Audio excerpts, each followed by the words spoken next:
জয় হরিবল বন্ধুরা, এখন রাতের বেলা আমাদের মতুয়ার দল নিয়ে যাব আমরা গোপালগঞ্জ ঘোষের চর। তো এখন আমি ঠাকুরের এখানে প্রণাম করে ঠাকুরের নিশান বাইর করে নিয়ে যাব। আমি মনে মনে ভেবেছি এবছর যে সকল জায়গায় অনুষ্ঠানে যাব সেখানকার ভিডিও করে আপনাদের দেখানোর চেষ্টা করব। তারপরে কয়েকজন বাদে সবাই গাড়িতে উঠে গিয়েছে, যেটা আপনারা দেখতেই পাচ্ছেন। যেহেতু রাতের বেলা যাব, যে আবার বাড়িতে চলে আসবো, যার কারণে লোক খুবই কম। এখন আমরা আছি সাপল ব্রিজে।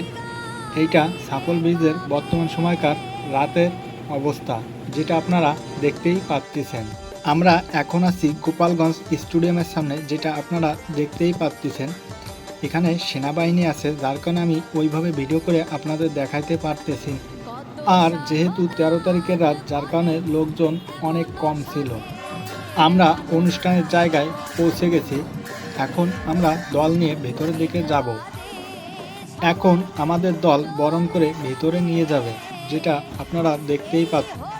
একটি ভিডিও বানাইতে অনেক কষ্ট হয়, তাই যারা এই পর্যন্ত ভিডিওটি দেখছেন সবাই দয়া করে একটি লাইক দিয়ে দেবেন ও আপনি সুন্দর একটি গঠনমূলক কমেন্ট করবেন।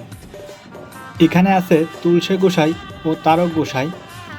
আমার বলার মাঝে যদি ভুল ত্রুটি থাকে আপনারা সবাই ক্ষমা দৃষ্টিতে দেখবেন এবং আমার কোন জায়গায় ভুল সেটি কমেন্ট করে আপনারা ধরিয়ে দেবেন। এখন আমরা প্রসাদ খেতে আসছি, প্রসাদ খেয়ে বাড়ির দিকে রওনা দেব। সবাই ভালো থাকবেন, দেখা হবে পরবর্তী নতুন কোনো ভিডিও নিয়ে আপনাদের সঙ্গে। জয় হরিবল।